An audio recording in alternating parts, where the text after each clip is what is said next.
शिव की महिमा। सोमवार को जरूर पढ़ें ये शिव कथा, तुरंत मिलेगी भोलेनाथ की कृपा। दोस्तों, यदि आप चैनल पर नए हैं तो चैनल को सब्सक्राइब जरूर कर लेना, क्योंकि मैं ऐसी अच्छी कथाएं लाता रहता हूं। एक समय किसी नगर में एक साहूकार रहता था। उसके घर में धन की कोई कमी नहीं थी, लेकिन कोई संतान न होने के कारण वह बहुत दुखी था। संतान प्राप्ति के लिए वह प्रत्येक सोमवार व्रत रखता था और पूरी श्रद्धा के साथ शिव मंदिर जाकर भगवान शिव और पार्वती जी की पूजा करता था। उसकी भक्ति देखकर एक दिन मां पार्वती प्रसन्न हो गईं और भगवान शिव से उस साहूकार की मनोकामना पूर्ण करने का आग्रह किया। पार्वती जी की इच्छा सुनकर भगवान शिव ने कहा, हे पार्वती, इस संसार में हर प्राणी को उसके कर्मों का फल मिलता है और जिसके भाग्य में जो हो उसे भोगना ही पड़ता है। लेकिन पार्वती जी ने साहूकार की भक्ति का मान रखने के लिए उसकी मनोकामना पूर्ण करने की इच्छा जताई। दोस्तों, चैनल को सब्सक्राइब जरूर कर लेना। माता पार्वती के आग्रह पर शिवजी ने साहूकार को पुत्र प्राप्ति का वरदान तो दिया, लेकिन साथ ही यह भी कहा कि उसके बालक की आयु केवल 12 वर्ष की होगी। माता पार्वती और भगवान शिव की बातचीत को साहूकार सुन रहा था। उसे ना तो इस बात की खुशी थी और ना ही दुख। वह पहले की भांति शिव जी की पूजा करता रहा। साहूकार के घर हुआ पुत्र। कुछ समय के बाद साहूकार के घर एक पुत्र का जन्म हुआ। जब वह बालक 11 वर्ष का हुआ तो उसे पढ़ने के लिए काशी भेज दिया गया। साहूकार ने पुत्र के मामा को बुलाकर उसे बहुत सारा धन दिया और कहा कि तुम इस बालक को काशी विद्या प्राप्ति के लिए ले जाओ और मार्ग में यज्ञ करना। जहां भी यज्ञ कराओ वहां ब्राह्मणों को भोजन कराते और दक्षिणा देते हुए जाना। दोनों मामा भांजे इसी तरह यज्ञ करते और ब्राह्मणों को दान दक्षिणा देते काशी की ओर चल पड़े। रात में एक नगर पड़ा जहां नगर के राजा की कन्या का विवाह था, लेकिन जिस राजकुमार से उसका विवाह होने वाला था वह एक आंख से काना था। राजकुमार के पिता ने अपने पुत्र के काना होने की बात को छुपाने के लिए एक चाल सोची। साहूकार का पुत्र बना दूल्हा। साहूकार के पुत्र को देखकर उसके मन में एक विचार आया। उसने सोचा, क्यों ना इस लड़के को दूल्हा बनाकर राजकुमारी से विवाह करा दूं। विवाह के बाद इसको धन देकर विदा कर दूंगा और राजकुमारी को अपने नगर ले जाऊंगा। लड़के को दूल्हे के वस्त्र पहनाकर राजकुमारी से विवाह कर दिया गया। लेकिन साहूकार के पुत्र को यह बात न्याय संगत नहीं लगी।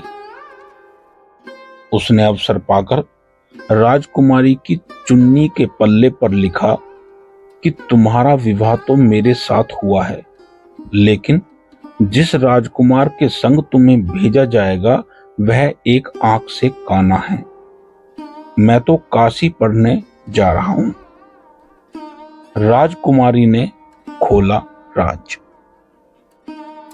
जब राजकुमारी ने चुन्नी पर लिखी बातें पढ़ी तो उसने अपने माता पिता को यह बात बताई।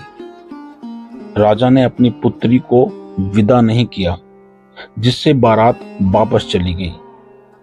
दूसरी ओर साहूकार का लड़का और उसका मामा काशी पहुंचे और वहां जाकर उन्होंने यज्ञ किया।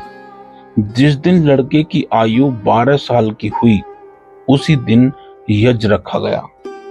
लड़के ने अपने मामा से कहा कि मेरी तबीयत कुछ ठीक नहीं है। मामा ने कहा कि तुम अंदर जाकर सो जाओ। शिवजी के वरदान अनुसार कुछ ही देर में उस बालक के प्राण निकल गए। मृत भांजे को देख उसके मामा ने विलाप करना शुरू किया। संयोग वंश उसी समय शिवजी और माता पार्वती उधर से जा रहे थे। पार्वती ने भगवान से कहा, स्वामी, मुझे इनके रोने के स्वर सहन नहीं हो रहा है, आप इस व्यक्ति के कष्ट को अवश्य दूर करें। साहूकार का पुत्र हुआ जीवित। जब शिवजी मृत बालक के समीप गए तो वह बोले कि यह उसी साहूकार का पुत्र है जिसे मैंने 12 वर्ष की आयु का वरदान दिया था। अब इसकी आयु पूरी हो चुकी है, लेकिन मातृ भाव से विभोर माता पार्वती ने कहा कि हे महादेव, आप इस बालक को और आयु देने की कृपा करें, अन्यथा इसके वियोग में इसके माता पिता भी तड़प तड़प कर मर जाएंगे।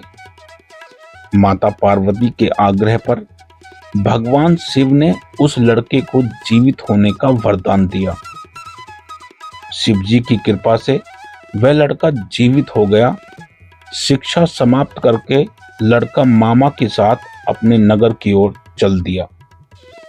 दोनों चलते हुए उसी नगर में पहुंचे जहां उसका विवाह हुआ था।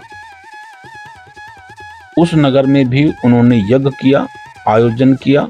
उस लड़के के ससुर ने उसे पहचान लिया और महल में ले जाकर उसकी खातिरदारी की और अपनी पुत्री को उसके साथ विदा किया। शिवजी ने बताई सोमवार व्रत की महिमा। इधर साहूकार और उसकी पत्नी भूखे प्यासे रहकर बेटे की प्रतीक्षा कर रहे थे। उन्होंने प्रण कर रखा था कि यदि उन्हें अपने बेटे की मृत्यु का समाचार मिला तो वह भी प्राण त्याग देंगे, परंतु अपने बेटे के जीवित होने का समाचार पाकर वह बेहद प्रसन्न हुए।